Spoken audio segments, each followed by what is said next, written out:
غدیر خم کا وہ موقع آیا جب سرکار حج سے فارغ ہوئے. غدیر خم ایک علاقہ ہے، جب حج سے لوٹ رہے تھے سرکار، آخری اور پہلا حج، پہلا اور آخری حج. غدیر خم کے مقام پہ آپ رکتے ہیں وہاں پر، اور رکنے کے بعد آپ نے اعلان کیا کہ علی کہاں ہے. علی کو بلایا. اس کی تفصیلات بہت لمبی ہے، اتنا وقت نہیں ہمارے پاس. سرکار اونٹ کے پالان پر تشریف لاتے ہیں. علی کو بلایا، علی کو آپ نے بازو لیا، مولا علی کا ہاتھ اپنے ہاتھ میں لیا، اور تمام صحابہ کو مخاطب کر کے کہا، ابن ماجہ کے الفاظ ہے کہ صحابہ سے کہا، یہ بتاؤ کیا میں تمہاری جان و مال پہ تم سے زیادہ حق نہیں رکھتا؟ صحابہ نے کہا، یا رسول اللہ بے شک آپ ہماری جان و مال پہ ہم سے زیادہ آپ حق رکھتے ہیں. کیا میں تمہاری جان سے زیادہ تم سے قریب نہیں ہوں؟ ہاں یا رسول اللہ آپ ہماری جانوں سے زیادہ، آپ ہماری جانوں پر مالک ہیں. من کنت مولاه فعلی مولا. کافر سن لو، جس کا میں مولا علی بھی اس کا مولا، جس کا میں سردار علی اس کا سردار، جس کا میں مددگار علی اس کا مددگار، جس کا میں حاجت روا علی بھی اس کا حاجت روا. جب اعلان کیا، بڑی تعداد تھی صاحب، حج سے لوٹے تھے صاحب. حضرت عمر سب سے آگے بڑھے، حضرت علی کو گلے لگایا، گلے مل کے کہتے ہیں، علی مبارک ہو، اللہ کے رسول نے وہ انعام دیا کہ صبح ہو تو تم مسلمانوں کے مولا ہو، رات ہو تو تم مسلمانوں کے مولا ہو. اچھا، اس حدیث کے بارے میں یہاں کچھ علمی بات کرنا چاہ رہا ہوں بڑی، اگر آپ سنیں، کیونکہ میں چاہتا ہوں کہ ایسا مزاج بنے ہمارے یہاں بھی. قصے کہانیاں تو ہوتی ہی رہتی ہے لیکن علمی باتیں بھی ہو. یہ حدیث جو ہے، من کنت مولا فعلی مولا، اس پر اعتراض کیا ابن تیمیہ نے اس حدیث پر. اس پر میری ایک مستقل تقریر بھی نیٹ پہ ڈلی ہوئی ہے، میں اس میں سے کچھ باتیں آج آپ کے سامنے پیش کر رہا ہوں، نیٹ پہ ڈلی ہوئی ہے. حالانکہ ابن تیمیہ کا اعتراض آیا، اور اس پر بہت سارے وہابیوں نے ابن تیمیہ سے لے کر پھر محمد بن عبد الوہاب نجدی تک، پھر اس کے بعد عبد الوہاب نجدی کے بعد پھر وہ جناب شوکانی ہیں ان کے، اور جو کون سے، یہاں تک کہ وہ اندھا تھا ان کا عبداللہ بن باز، سعودیہ کا مفتی اعظم. اس نے بھی اپنے فتاوی مقالات میں لکھا کہ یہ حدیث صحیح نہیں ہے، کیونکہ فضیلت ان کو ہضم ہوتی نہیں ہے. اور ابن تیمیہ کے ہی سارے جملوں کو انہوں نے راگ الاپا. ابن تیمیہ نے کتاب لکھی، تیمیہ اس حدیث کے بارے میں کہتا ہے کہ ترمذی کے علاوہ اس حدیث کو کسی اہم کتاب میں نہیں لکھا گیا، اور امام بخاری نے اس حدیث پر طعن کیا ہے. یہ ابن تیمیہ کا کہنا ہے، یعنی امام بخاری نے اس حدیث کو ایکسپٹ نہیں کیا، قبول نہیں کیا، اس حدیث کا انہوں نے طعن کیا، یعنی اس کو طنز کیا اس حدیث پر کہ صحیح نہیں ہے. لہذا جب امام بخاری جیسے محدث نے اس حدیث کو صحیح نہیں مانا، لہذا یہ حدیث کی کوئی اصل نہیں ہے. یہ ابن تیمیہ کا بہت بڑا جھوٹ ہے، اور اس جھوٹ کو آج تک غیر مقلد نام نیاد اہل حدیث دھوتے آ رہے ہیں، اور اس حدیث کو صحیح نہیں مانتے ہو، اور اس پہ بڑے تبصرے کرتے ہیں، مذاق اڑاتے ہیں، معاذ اللہ. اس کے کچھ ویڈیوز بھی ہے.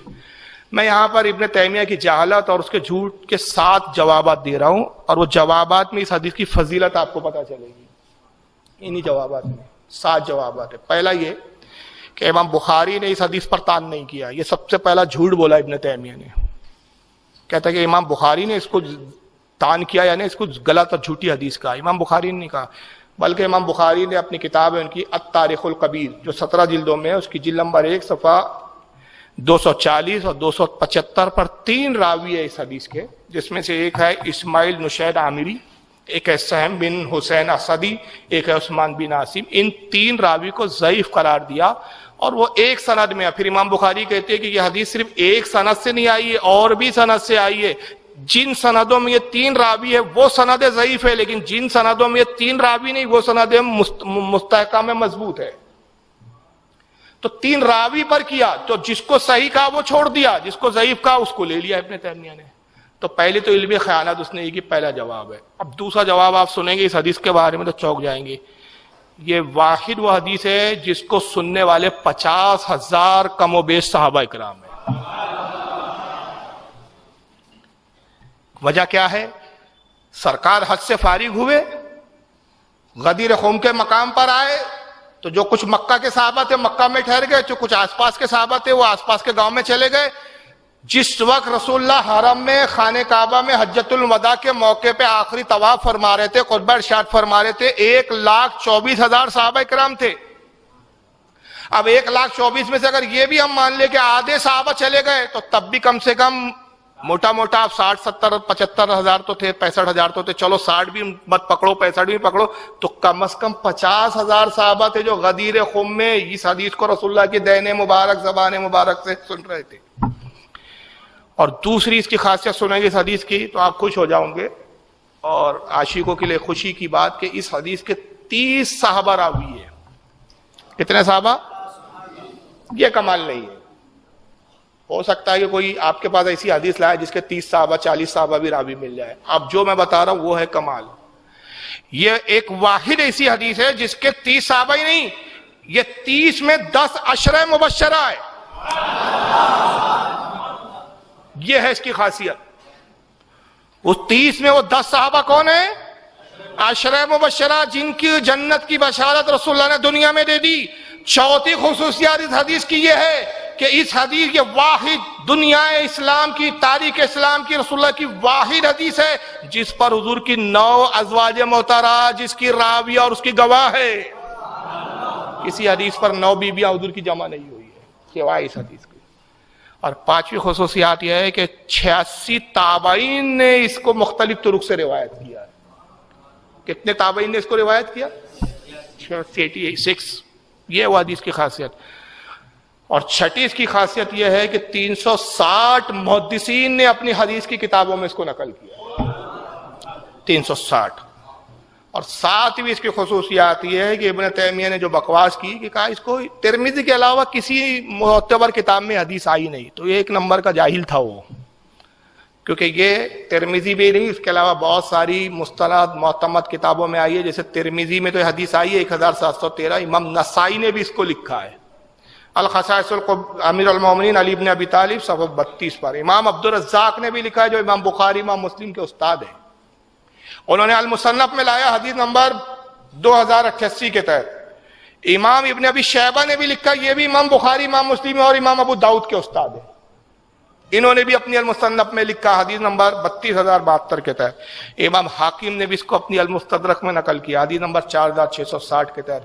امام طبرانی نے بھی اس کو لکھا معجم الکبیر حدیث نمبر 12593 کے تحت۔ امام ابن ابی عاصم نے لکھا سنہ میں حدیث نمبر 1359 کے تحت۔ خطیب بغدادی نے تاریخ بغداد میں لکھا جلد 12 صفحہ 343۔ ابن کثیر جو خود ابن تیمیہ کا شاگرد ہے، ابن کثیر حافظ ابن کثیر نے بھی البدایہ والنہایہ جلد 5 صفحہ 457 پہ لکھا۔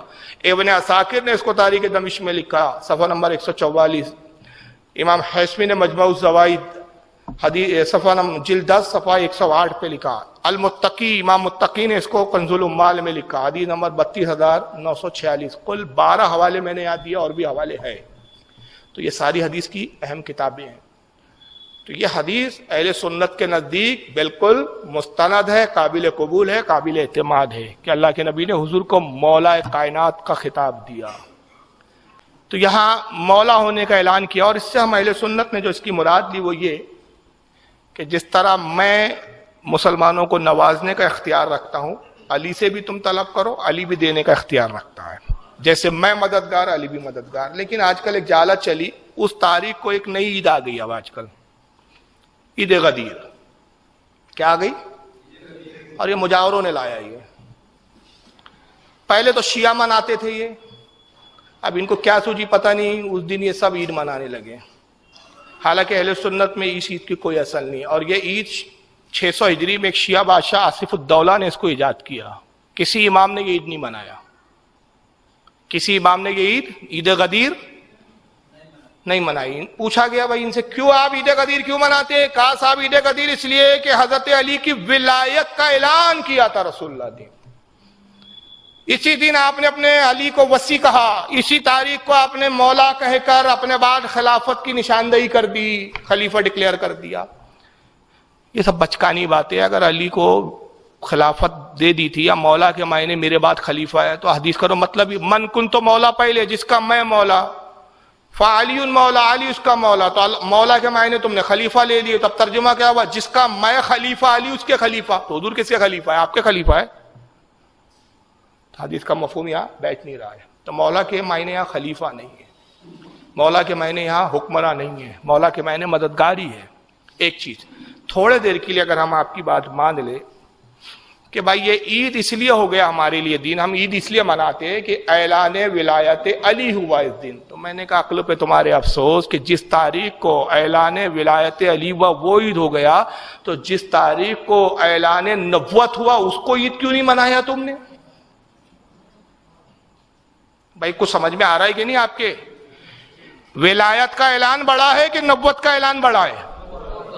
وہ تاریخ کو تو آپ عید نہیں مناتے. بلکہ آئیے میں بتاتا ہوں، کسی امام نے عید نہیں منایا. یہ 600 ہجری میں کس نے شروع کیا سب سے پہلے؟ یہ آصف الدولہ. اور ہمارے اہل سنت کا موقف کیا ہے؟ یہ کتاب ہے میرے پاس، یہ لایا ہوں ساتھ میں، تقریر کے بعد جس کو اصل عبارت دیکھنا ہو دیکھ لے. اس کا نام ہے تحفہ اشریہ. کس کی کتاب ہے؟ شاہ عبدالعزیز مودودی سے دہلوی، اپنے صدی کے مجدد ہے. کتاب ہندوستان سے نہیں چھپی، فارسی زبان میں تھی، ضخیم کتاب، استنبول ترکی سے چھپی ہوئی ہے یہ کتاب.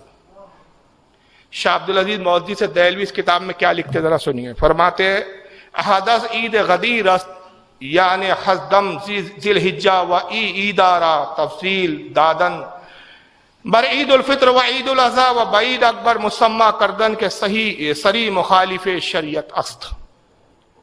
فارسی کے جملے وہ کہتے ہیں کہ احدث عید غدیر است. شیعوں نے ایک اور نئی عید نکال لی. اچھا یہ کیوں نکالی عید معلوم ہے؟ ایکچوئل میں ان کو مولا علی کی ولایت سے کوئی لینا دینا نہیں ہے. اگر مولا علی کی ولایت کا دن عید منانے کے لیے ہوتا تھا سب سے پہلے صحابہ مناتے، سب سے پہلے خود علی مناتے. بھائی اعلان تو حضور نے کیا تھا، مگر پورے دور خلافت خلفائے راشدین میں کبھی عید غدیر سنا آپ نے؟ صحابہ کے دور میں سنا، تابعین کے دور میں سنا. سب چھوڑو جی، میں یہ بزرگوں سے پوچھتا ہوں آپ کتنے سال سے سن رہے ہیں بھائی عید غدیر؟ 2-4 سال سے ہی چل رہا ہے نا معاملہ. اس سے پہلے تو عید غدیر نام کی کوئی چیز تھی نہیں. کسی ہمارے امام نے نہیں منایا، اور منایا ہوتا تو ہماری کتابیں اس کی فضیلتوں سے بھری پڑی ہوتی تھی.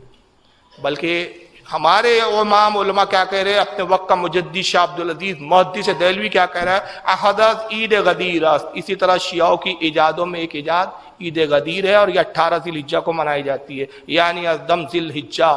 اور وجہ کیا ہے کہ 18 تاریخ کو ہی عثمان غنی کی شہادت ہوئی. تو یہ وقتوں نے کیا کیا؟ عثمان غنی کی شہادت کی خوشی منانے کے لیے عید غدیر کے نام سے وہ چیز کو رائج کر دیا. اصل میں عید غدیر مقصد نہیں ہے، عثمان غنی کی شہادت کا جشن منانا مقصد، کیونکہ عثمان سے دشمنی ہے.